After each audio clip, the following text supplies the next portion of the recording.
Welcome to the Daily English Podcast, where we make learning fun and engaging. Hello, travelers and explorers. Welcome back to Daily English Podcast1. I am Emily. And I am Paul. Hello, friends. Emily, look at me. I am holding a giant paper map. I am spinning around in circles. I am completely lost. Oh no, Paul. Being lost in a new city is a terrible feeling. Your phone battery is dead, the street signs are confusing, and you don't know which way is north. It is stressful. I usually just walk fast and pretend I know where I am going, but inside, I am panicking. That is a common reaction, but today we are going to teach you how to stop, breathe, and ask for help. We are going to learn the art of asking for directions. Whether you're looking for the museum, the subway station, or just a good bathroom, this lesson will save you. We will cover everything from polite greetings to understanding complicated instructions like take the second left after the roundabout. By the end of this hour, you will be a human GPS. Are you ready to find your way, Paul? I am ready. Let's start walking. The first step is stopping someone. You cannot just shout, "Where's the bank?" That is rude. You have to be gentle. You have to interrupt their day nicely. The magic phrase is, "Excuse me." Say it with a rising intonation. Excuse me? Not excuse me, which sounds angry. "Excuse me, could you help me?" Or excuse me, I'm a little lost. People are usually happy to help if you admit you're lost. It makes them feel like experts. You can also say, sorry to bother you, but... Let's practice polite starters. Listen and repeat. "Excuse me, could you help me?" Ding. "Sorry to bother you, I'm a little lost." Ding.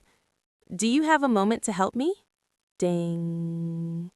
Okay, you stopped a stranger. Now ask your question. The simplest structure is, where is the... Where is the nearest bank? Where is the train station?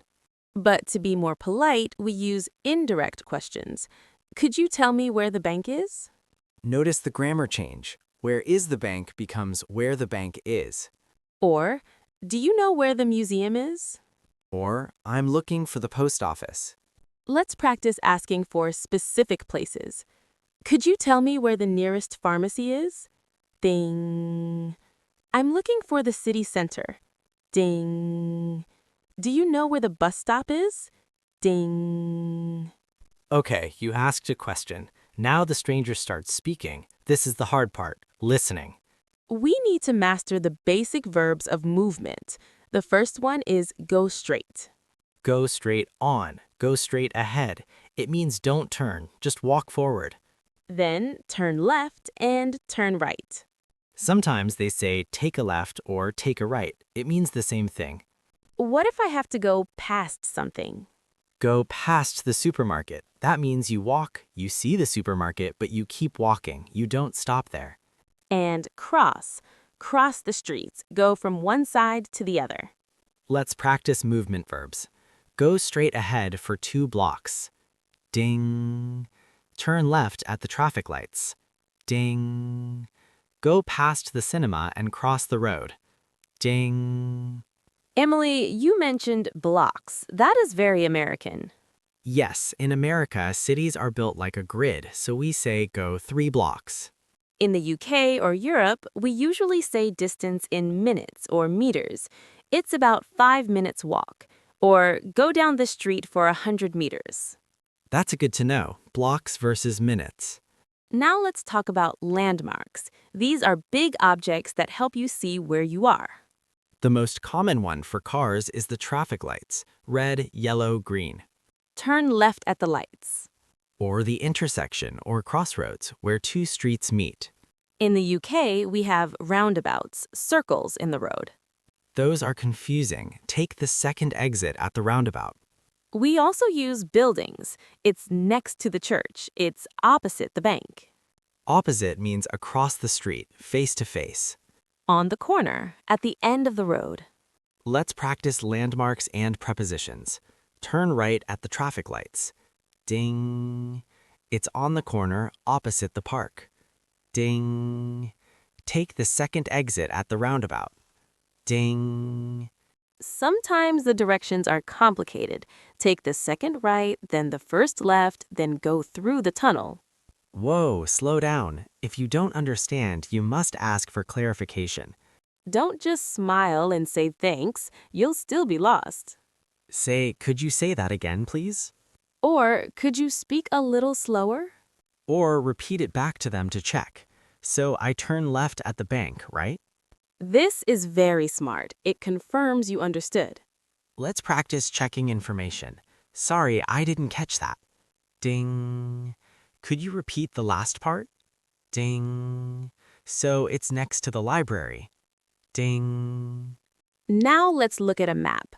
Sometimes talking isn't enough. I love maps. I point to my phone and say, can you show me on the map? This is a great phrase. It solves all language problems.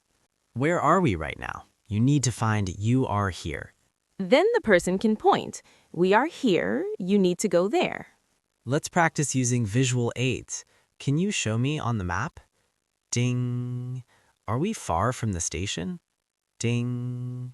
Distance is important. You don't want to walk for an hour if it is too far. Ask, is it far? Is it walking distance? How long does it take to get there? If they say it's quite a hike, that means it is a long walk. You should take a taxi. If they say it's just around the corner, that means it is very close. Let's practice asking about distance. Is it walking distance? How far is it to the beach? What if we need public transport?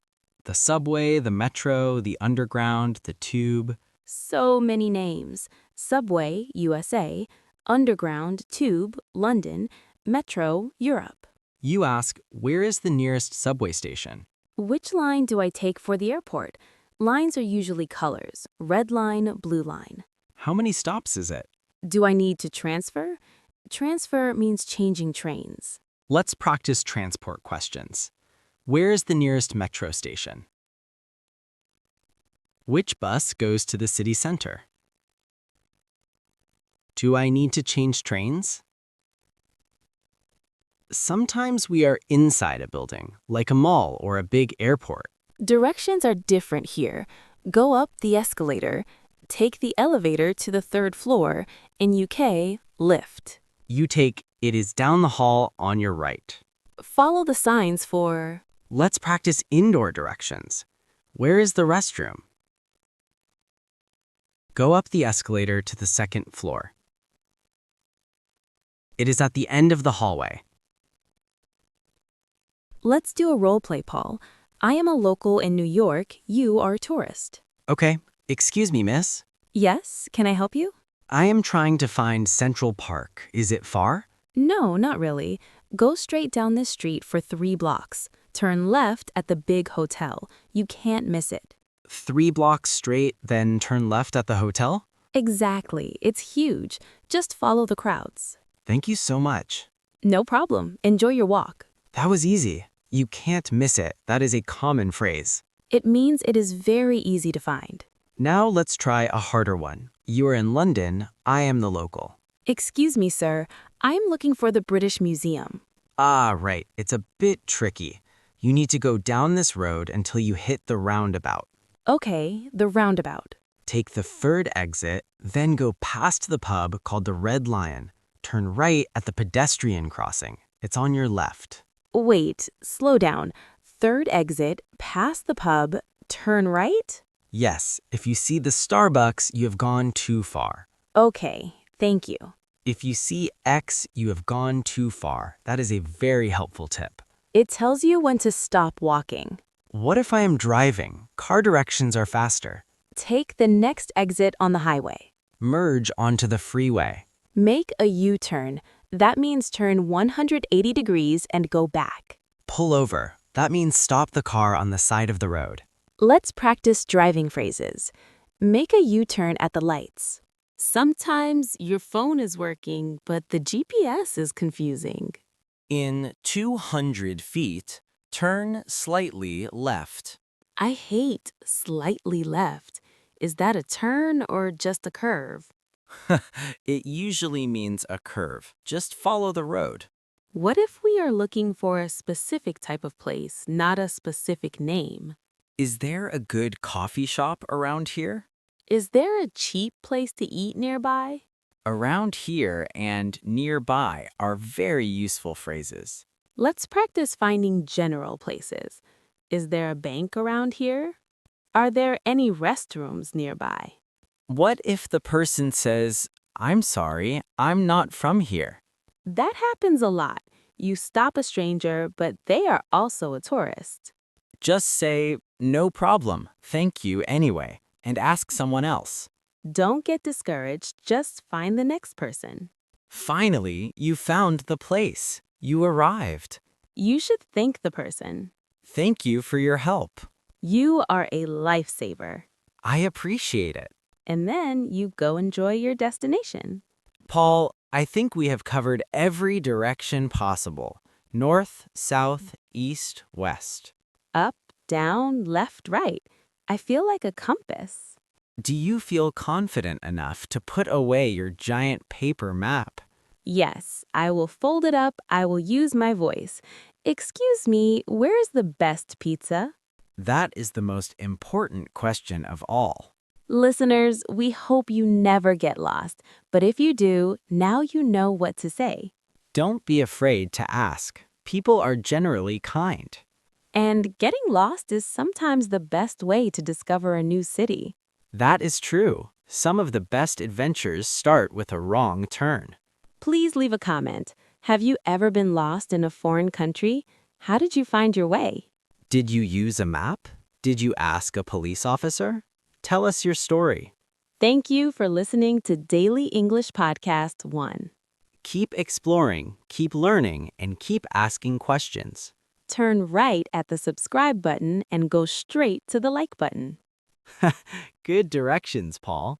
Bye-bye, everyone. Safe travels. Goodbye.